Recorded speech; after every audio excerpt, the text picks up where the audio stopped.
Okay, thank you for joining us today for this live discussion. Our topic today is about diversity and women in leadership within the fintech industry. My name is Jared Wright. I'm the marketing lead here at Chargebacks and Fi911. I'm going to talk briefly at the top to introduce this episode, but given my lack of qualifications to talk about today's topic, I expect that my role will be fairly limited. This is the second episode of the Fintalk by Fi911 series. We're still playing with the formatting of these events, but our ultimate goal with this series is to interview different thought leaders in the payment and fintech space. We hope these conversations will be insightful for those currently in the fintech industry, but we also want to create a show that has a broader appeal to the larger business world. We have some questions that were asked by people when they registered, but I also encourage those of you attending the live event to ask questions. But without any further ado, let me go ahead and introduce our guests. I'm going to start today with Monica Eaton-Cardone. She's the co-founder and COO at Fi911 and Chargebacks 911. Monica, could you take a little bit of time at the top and tell us a little bit about, first of all, what is Fi911 and tell us a little bit about your story? Sure. So Chargebacks 911 pretty much does exactly what it says. We are completely focused on providing solutions for chargebacks, but on the merchant side of the spectrum. And Fi911 stands for financial institutions. We can't lose the 911 because this has followed us for the last decade. And we currently do business all over the world. We provide solutions for financial institutions related to chargebacks and disputes and automating the entire process end to end. And we also provide solutions that connect with chargeback data, such as merchant onboarding, risk management solutions for acquirers, and merchant monitoring. As far as Chargebacks 911 and Fi911, we've created the two brands to help divide the markets that we serve. Chargebacks 911 is focused on merchants, whereas Fi911 is financial institutions, PSPs, and banks in the payments industry. Is that okay? That's great. Okay, the next guest we have today is Angela York. Angela is a co-founder and managing director of Sky Parlor. Angela, could you take a minute and tell us a little bit about your story and about what Sky Parlor does? Yeah, so hi, everybody. It's great to be on this podcast today. Thank you for inviting me. I am managing director and co-founder of Sky Parlor. Sky Parlor is a global fintech public relations consultancy, and we do strategic messaging for clients. We have clients on all four corners of the globe, and fintech is thriving and the best industry to be in. So for all you women out there that are thinking about joining this sector, you've definitely come to the right place. I've been on a journey over the last few years of making myself a founder, but also a leader in this sector. And, you know, along that sort of journey, there's been ups and there's been downs, and I'm looking forward to sharing some advice today and also, you know, sharing some of my stories, warts and all, with you. Our next guest is Audrey Matupi. She's the CEO at System Logic Group. Audrey, can you take a moment and just kind of tell us a little bit about yourself and what System Logic Group does? Great, thank you. It's good to be here this morning. Systemic Logic is a global financial digital innovation company focusing purely on data, digital innovation. For all of you who are out there, all the data scientists, you know that nothing moves in the fintech world without the information, the liquid gold that is data. We work mainly in financial services. A lot of the work that we do is really in the tech space, building, whether it's minimum viable products, managing everything from business process engineering to cybersecurity monitoring and watching. And for me, it was a fintech that is not only in South Africa, but across the globe, purely around solving financial information and financial digital problems and enabling decisions, fast decisions, both in established financial institutions and for up and coming fintechs. When we're talking about women's leadership or lack of gender diversity, the industry matters. With some fields, specifically, I'm thinking about some specific fields within the STEM space, having fewer women in leadership than others. So, Monica, can you start us out by giving us a sense from your perspective where the payment and larger fintech industry falls along that spectrum? Sure. So when it comes to, well, I'll tell you a tiny bit about how I got started, because I think that this is very relevant. In fact, most people that I know didn't get into payments intentionally. It was accidental. And my story is the same. In fact, the birth of my company, Chargebacks 911, started out as a problem that I needed to solve as a merchant online. And I never had a vision of building a company that solved chargebacks or being in payments. I was really just passionate about solving a problem. And I think, you know, when you're able to if you have passion and you are interested in solving problems, then chances are you're never alone. And this is something that I've learned over and over. You always have friends in all of these places. And I think, you know, there's so much opportunity and innovation that, you know, I was afforded an opportunity to get into an industry with no experience in payments whatsoever, because the industry in fintech, specifically around payments, is so fast growing that there's just opportunities in every single corner. And because of that, then there's lots of different gaps. There's lots of problems to solve. So as a woman in payments, I found, you know, you just need to solve a problem. And it's one of those, you know, amazing stories that you solve a problem. And there's so much innovation, there's so much opportunity that you're given even more opportunity to be able to grow. And I think, you know, it's just a testament to how much technology and evolution and momentum we have currently worldwide. And there's just massive opportunity for women to get in, you know, from every corner.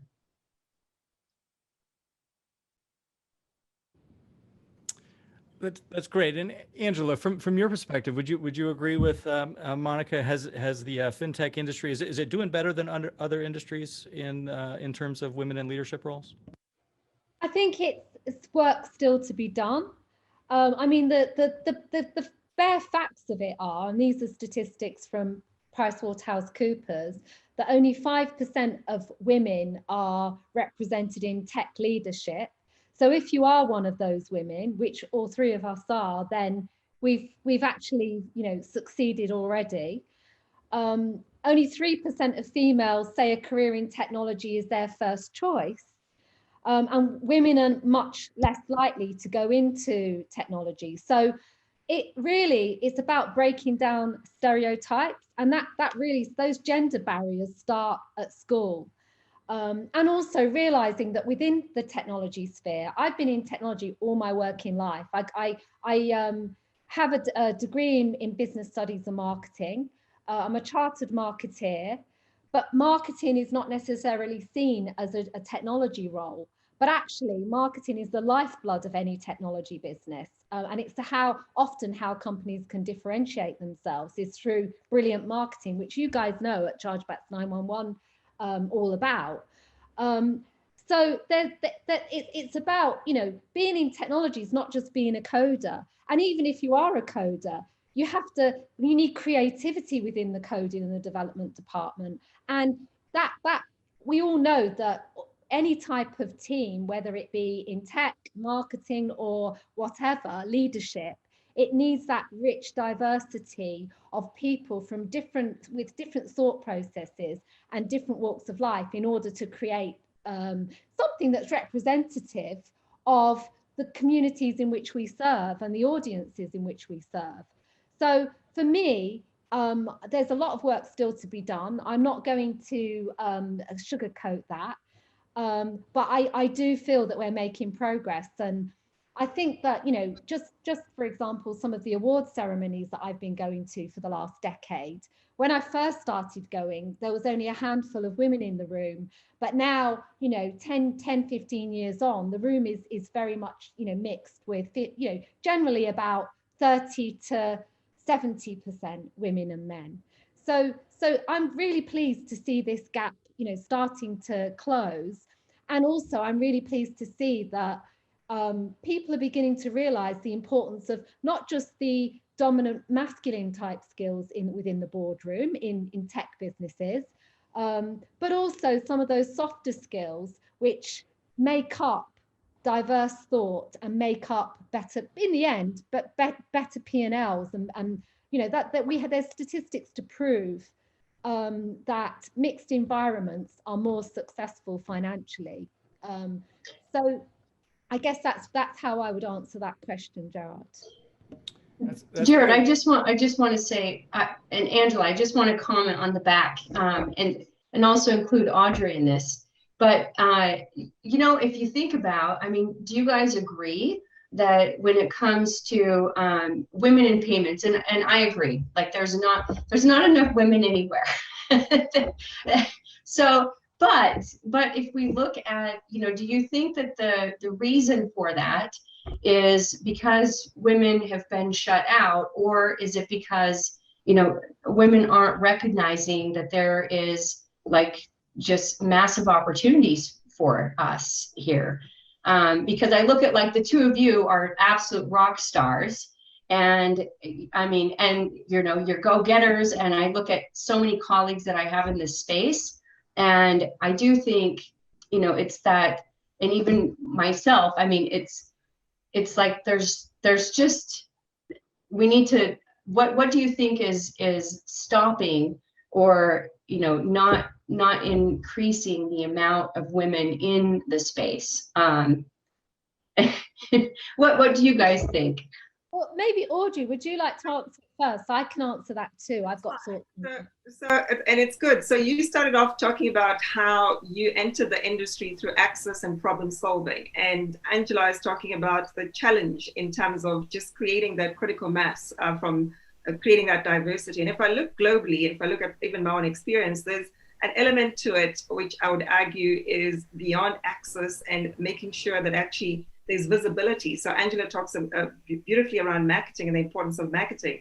There is a combination where we as women also need to find those spaces and fit into them. So the three of us have found those spaces. You found a way of solving a problem.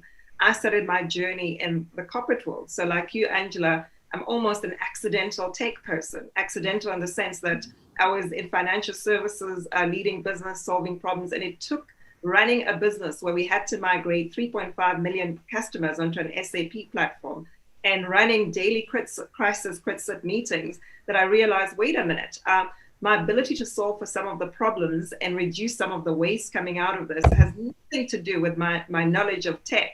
So there's a business voice that's missing in the conversation around the journey of tech. So creating access is also in the opportunities. And Monica, you're right, just in terms of the point around saying, if you look at yourself in payments is actually something that women do all the time. E-commerce is thriving and booming because women are making the decisions. So if you can make the decision around a transaction, then you should also be curious around how that transaction goes through and how that payment process takes place.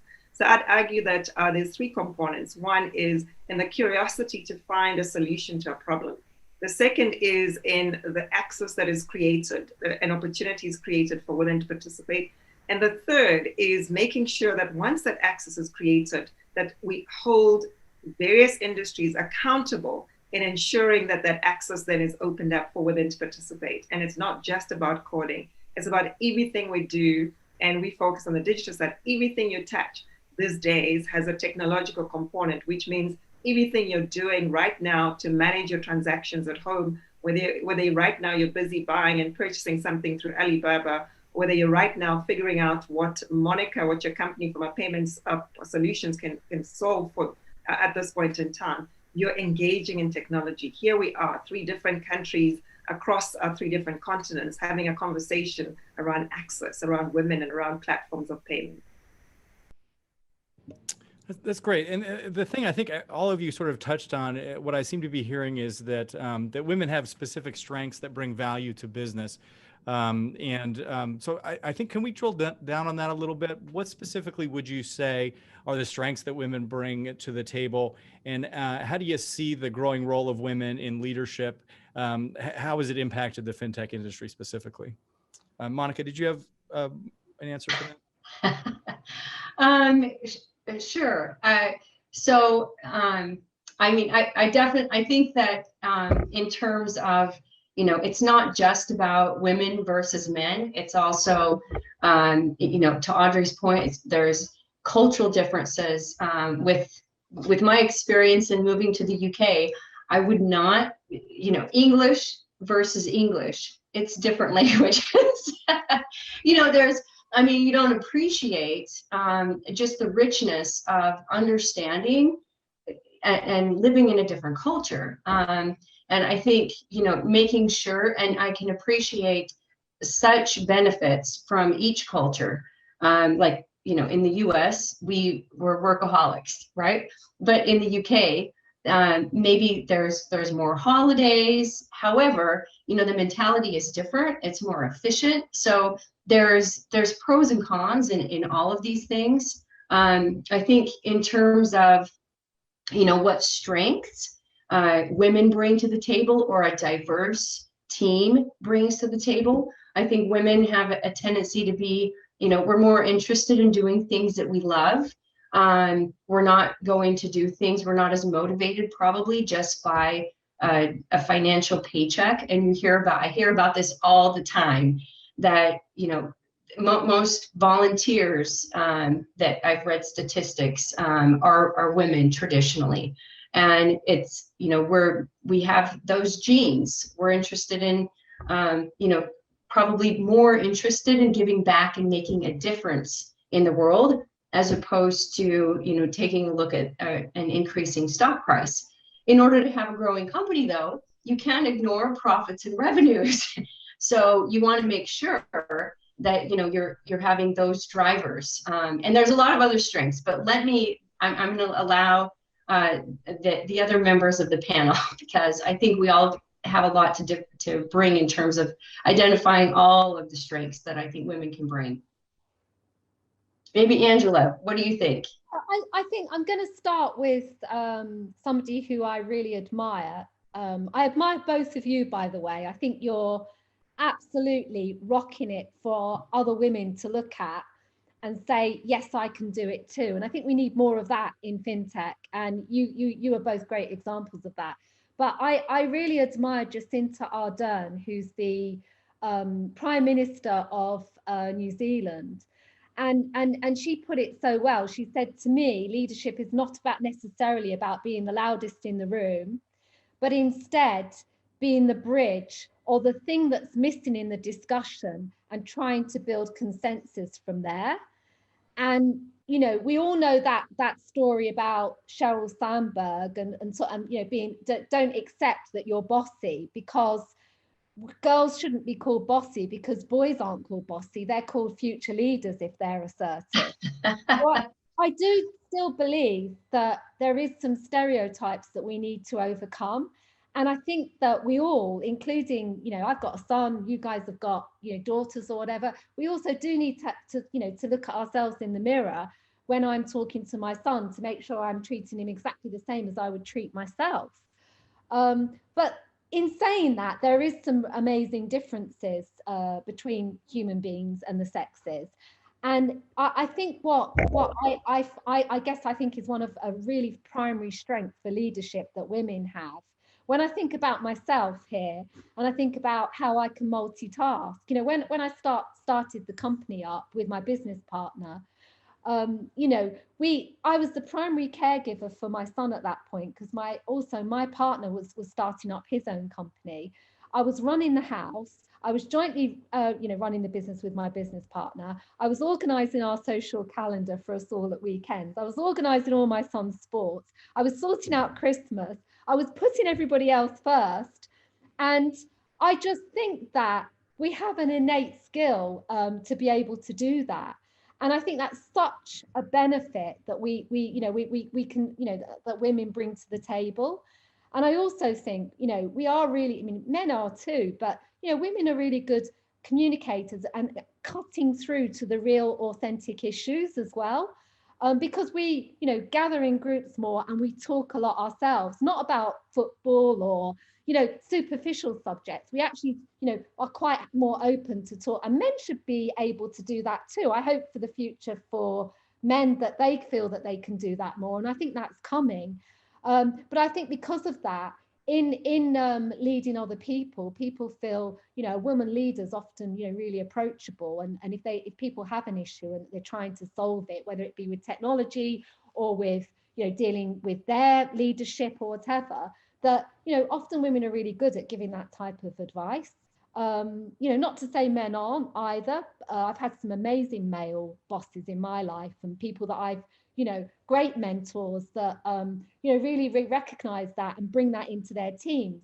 But the bare fact of it is in the boardroom, whether it be the executive boardroom or it be the operational boardroom, there's still not enough women. And it's not just in tech, it's in virtually every sector.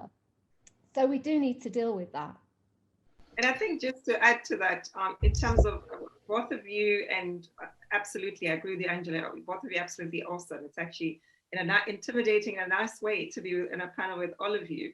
And that's what women do. We come with a showcase of strength that is both nurturing, but also challenging in a way that, because of the curiosity of being able to be problem solvers. Monica, you touched on something quite important, which are the cultural differences. As women, the other thing that you bring, the diversity that's showcased, is a diversity that's it's innately embedded also in those differences. So you put women from different backgrounds, different cultures, different experiences. There's a commonality around that superwoman construct, Angela, that you talk about, trying to be everything to everyone. But there's also an innate strength around problem solving. So you touch on that as well. So the ability to problem solve, and the ability to be practical around that problem solving. I often joke and say you put one woman in a meeting with 6 different men, and you'll go from jargon, detail, to a simplification of a solution. So in a payment system, if I come back to what you do, Monica, from a payment platform, payments are payments are payments. I need to know that there's a transaction, there's money going in and money goes out somewhere else. So yes, behind the scenes, there's a lot of complexity in how you make it all work. But how do you actually win favor with your customers? How do you solve for your various retailers and make sure that they feel nurtured and cared for? This morning, for example, I had a meeting where the conversations in the financial sector, we have to shift from talking about a customer to talking about care and trust. Those are skills that are innately able to be brought to bed and executed in a room that's diverse with both men and women, because the definition of care and trust can be different to different people. The diversity that a woman brings in is care that is enhanced, Angela, by all the things that you run around doing, whether it's shopping or creating lists for everyone. In that journey of the rush of the day, you're infusing an experience that's different to what a man in a non-multitasking, singularly focused world brings to bear in a boardroom. So you're right, both of you. Yeah, Angela, I have to say, so we had similar backgrounds. When I started the company, I remember my youngest was a newborn. And so, I mean, I had a playpen in our finance department. And I mean, this was my office, right? And you just do it. But I think, I think we're up for the challenge, and probably, a lot of tradition has also help create those roles. I'm sure you guys have found yourself struggling as well sometimes in thinking, in order to really meet expectations, I can't make anything out of the box. Everything needs to be homemade. I need to have a perfect house. My kids everything needs to be perfect. And also I need to be on point with my career. It's like the list is endless. And, it's been great just to see the growth and, change in technology, where it's like, actually, you know what? I can work smarter. And I do think this is another point I just wanted to add. In terms of team building, I think that, and this, it reminds me, I was talking to a gentleman a few weeks ago, and just asking him, what does he like about the company that he works with? And, his response, and his boss was a woman, and he said, I just feel like, I have my mom at work. And at first I thought, well, I don't know if that's a compliment. and then he says, well, the thing is, I always feel like my opinion matters. I feel like I'm working with the team. I don't feel like I'm working for the company, and I feel loved and I feel valued. And I think, especially all of us we worked with engineers, we've worked in a very, very competitive environment. It is so important today. Payments is super competitive. You are not going to retain your team if you don't show them that you care and they don't have a voice. You really, you can do so much with an HR department, but making sure that leadership has enough diversity. Money isn't enough. People want more. And we've seen, that all of the different perks that companies are offering in the creative, avenues. At the end of the day, I do think that innately women have a little bit more consideration in just making sure that people feel valued, kind of that mom nature coming in, which definitely helps. 100%, I agree. So true. Yeah. Okay, so I'm gonna, I think we should pivot here a little bit, because I think we've talked a lot about women in leadership roles within fintech industry, but there are probably women listening to this that are in the earlier stages of their career, and they may not be feeling their contributions are being valued, or that their femininity is viewed as a strength. So what advice would you give to someone in that position? Maybe you could frame it as, what advice would you give, would you wish that you had received earlier in your own career? Well, just I was going to say, choose the right company. It's a follow on from what Monica's just said, really, because when I was early on in my career, I worked for a company that, was a great company, but there wasn't the role models there. I moved to Xerox, which is, a fantastic American company. And there was all of a sudden, there was this playing field of women in senior positions. My boss was a woman. She then became MD of Ireland for Xerox. The CEO was a woman. The CEO's right-hand person was a woman. And being in that kind of culture gave me a sense of the possibility for me to also lead. And also it had a really good agile working policy, even back then in my, earlier on in my career. And actually, when I moved into payments and e-commerce, it was quite a shock to me that I saw that kind of disparity taking place. So I would say, definitely choose the right culture and the right type of company, because that gives you such a big head start in the first place. And then find people around you younger in your career that you trust for mentoring, and people that see something in you and are willing to give you a hand up. And as I say, I've been very fortunate in my career, both with men and women, that have done that for me. And I hope that, I've been able to sort of give that back as well. And that's why, like, you said, Monica, about purpose, that sense of purpose. That's often how, it's not necessarily about money, but, women particularly are driven by that sense of purpose. So find those people within the organization that believe in you, and also that you believe in them as well. And, that sort of in early on really can help you to sort of have that lift. The other thing is as well, is if you call out things that not maybe not in an open environment, but if you think that your feelings or your work is not being seen to be valid in any reason, don't suffer in silence, because people really respect you if you go and have a chat with them about how you're feeling. And it might just be a misunderstanding. And also it puts you on the map with people as well, that you're willing to be honest. Leaders have to be honest. And, you know, leaders are looking for other people to lead that can also have those honest, difficult conversations too, you know. And then the difficulty is when you're first new in your career and everything is new, you know, everybody's learning as they go along. Even if you've done something before, if the minute you do it in a slightly different way, you're learning again. So have that belief and that you deserve that place at the table, and don't give it up for somebody else. You know, fight for that place at the table that you deserve, and make sure that you know, you maintain it, would be my advice.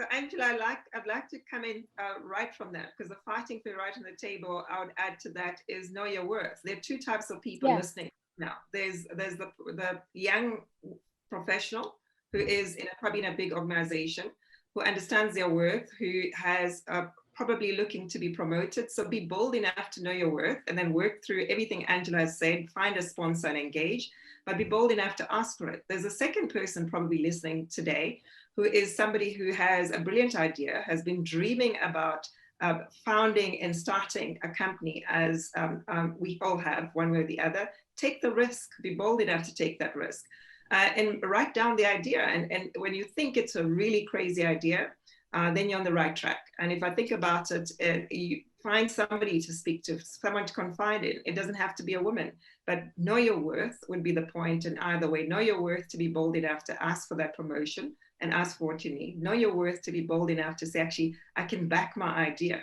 Then a second example I'd put out of there for the two types of women listening today, from different backgrounds, different cultures. In some backgrounds, and I have to thank Monica for raising this, the cultural diversity that comes to play.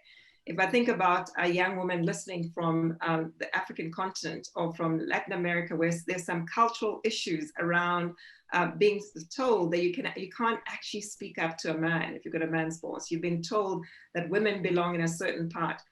You've been told if you're loud enough, you're a different type of woman. Actually, I'm here to say to you, just go out and get it, and with respect. So just because you're demanding and knowing your worth with respect doesn't mean you're disrespecting anyone.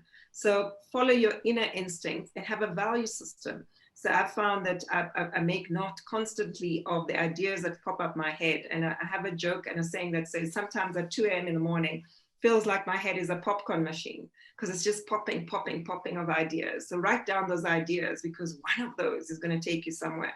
Then network, build a network. One of the things as women we are shy of, and I'm guilty of having made some of those mistakes in my earlier days in my career, where you're almost apologetic around networking. You're almost apologetic about being out there and walking up to Monica and Angela and saying, hey, I listened to you. You had a fantastic speech.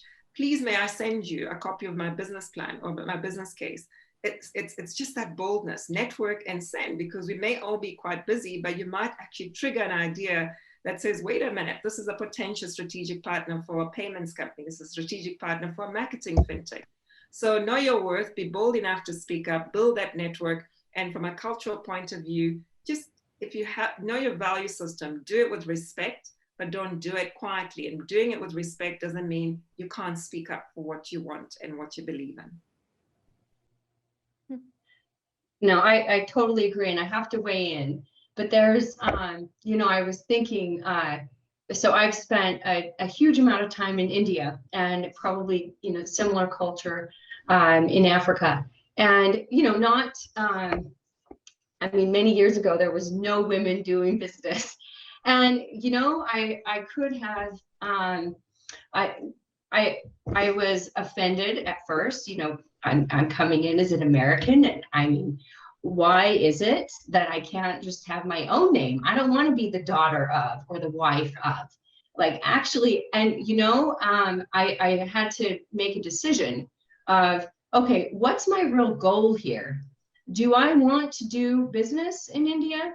Or do I just want to get into a fight and argue about something? Because if you look at the long-term goal and you persevere, then you recognize the way that you grow and the way that you actually achieve leadership and, you know, and accomplish things, even when there's a lot of adversity, is by staying focused on the long-term goal. And this means, and I made a decision, thought, you know what, I'm not going to get insulted. I'm going to have thick skin. I'm going to be professional no matter what. And I'm actually going to earn respect the old-fashioned way. And I think, you know, it's great advice to women around the world, you know, in any walk, because regardless of, you know, in every single country, and let's face it, I hate talking about sexism, but this is an issue, but it's not something that can be overcome with the right attitude. If you are a professional, which is the number one thing, I think it's really difficult to be professional in every situation. But you don't realize, especially in payments, you will run into all the people. It's a small industry, and the world is connected. So it's never worth the risk of letting yourself, you know, not be professional and be considerate, and then don't be a hypocrite. You know, instead it's that you know, age-old scenario of, you know, be who you want others to treat you like, or treat others as you want them to treat you. And I think, you know, really having it to your point, Audrey, in making sure that you are focusing on that self-worth. What I've learned in my life is that, you know, self-esteem can be broken, because that really relies on what others think of you. But if you can create self-worth based on things you've done and what you've accomplished, that's stuff that nobody can shatter. And when you have that, then it allows you to make a greater impact. And before you know it, then you realize you have won over that adversity, and it's no longer there. And now you've achieved leadership, and you can influence others. And I think there's terrific opportunity in that. And I've seen this myself, and I think, you know, women need to just persevere and don't lose your confidence, be professional, and just, you know, stay focused on building that self-worth that doesn't really rely on what anyone else thinks. And I think you guys can attest for that as well. Like anyone that is an entrepreneur, it is a path of failing your way to success. No matter what you say, it's a windy road. So, you know, celebrate those failures. I have to interrupt there, because you reminded me, what we haven't said is that actually it's not really as smooth a road as we think it is. You reminded me of those painful moments. So no one tells you that the walls will fall in the middle of the night when actually you've had 10 meetings and they've all been rejections. So the one last point from my side is, if you're listening and starting out, you will be rejected. But if you know your self-worth, you'll get up, go, put that lipstick on, wear those heels, and start again the next day. It was great. This has been a really good conversation. We had a few, I think, really good questions that were asked when people registered. So if you don't mind, I'm going to throw a couple of them out and see if anybody has some good answers there.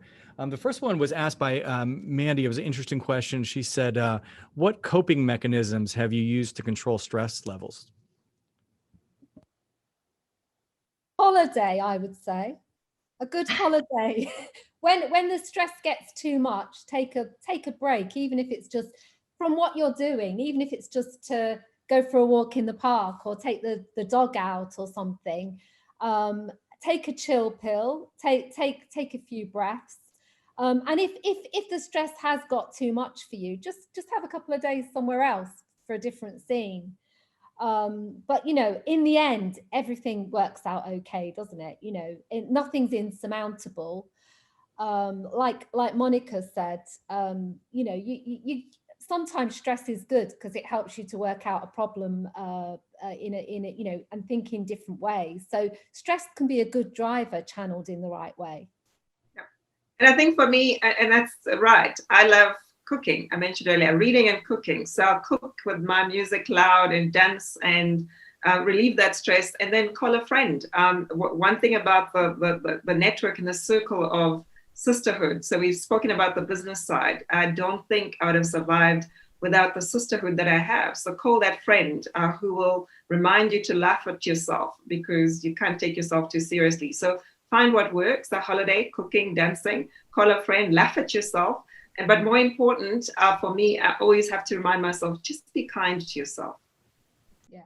So I agree. In fact, I'll tell you guys a funny story. So last night, actually, and I've had a lot on my plate, I will admit. I've needed to cope with stress lately.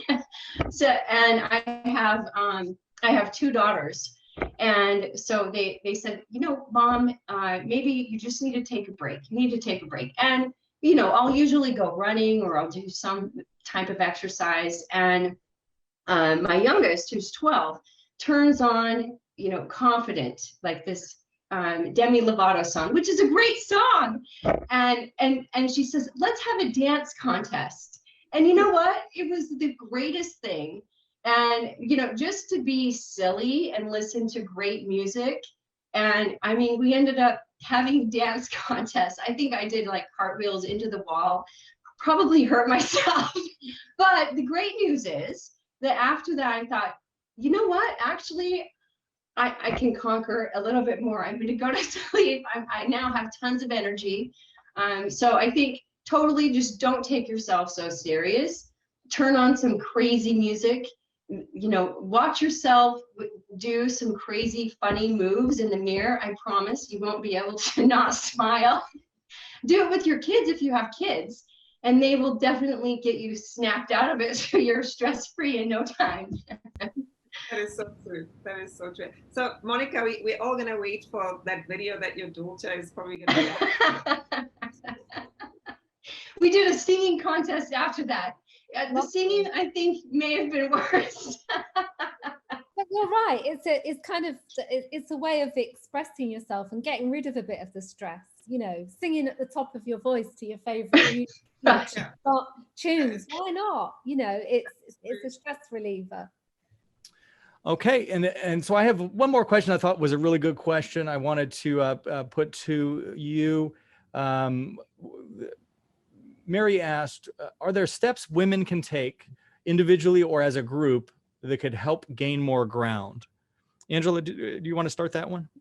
Well, yeah, of course there is. And I think, you know, a stake in the ground is something that we all need in fintech, and something that the three of us all have in common is we're on the advisory board of the Findexable Diversity Radar.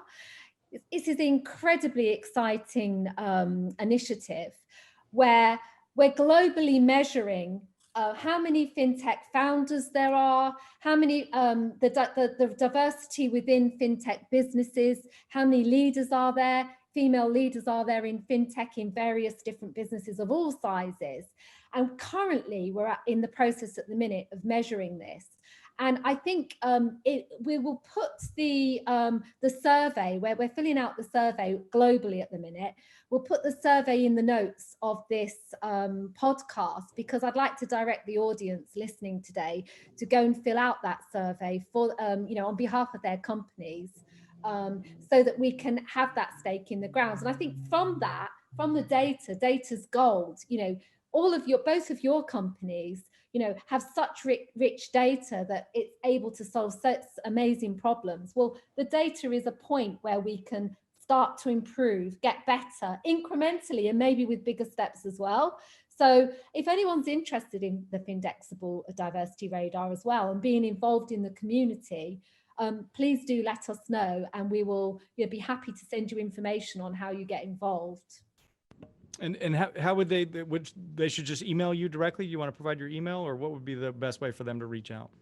Yeah, it's angela@skyparlour.com, but perhaps in the notes of the YouTube as well, we can add all those details of who to get in contact with. But yes, please do contact me or any of us on this panel today.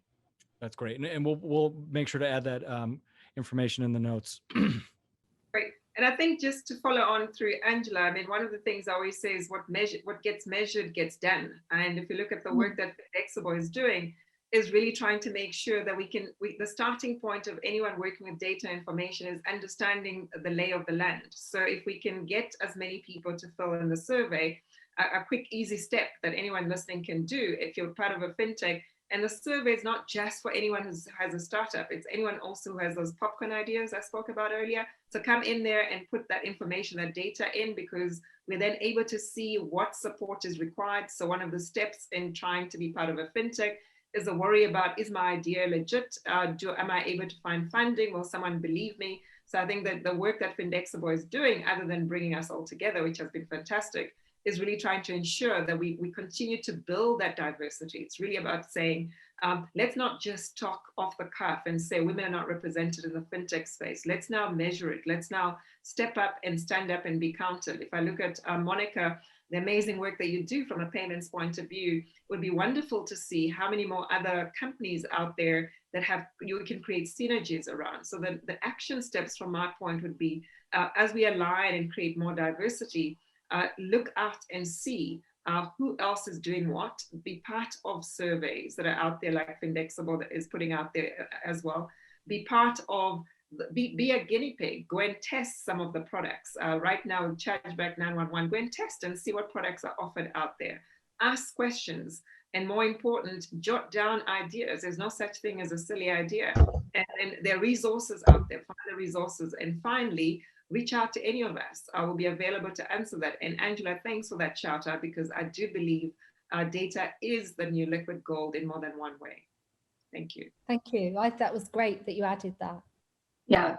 And networking, let's keep in mind, this is something that, to both of your points, it's super important, especially given the last year, that, this is how we stay connected.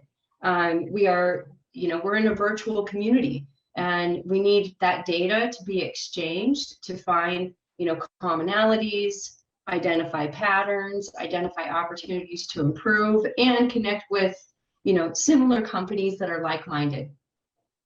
And I have to say, I think you guys are spiritual sisters, because you've come dressed today. I know it's the energy created from Johannesburg to the UK. It's the hag there. I'm giving you Monica, so thanks, Angela. But Definitely, I agree. So that's brilliant. Thank you, Monica. I totally, agree with that. Yep, I think today's been a great conversation. We're going to go ahead and end the podcast, the conversation there, but hopefully we'll continue this conversation offline, and we're just part of the conversation, the wider conversation that's out there. So thank you, ladies, for joining us today. I really appreciate everything you had to contribute. Thank you.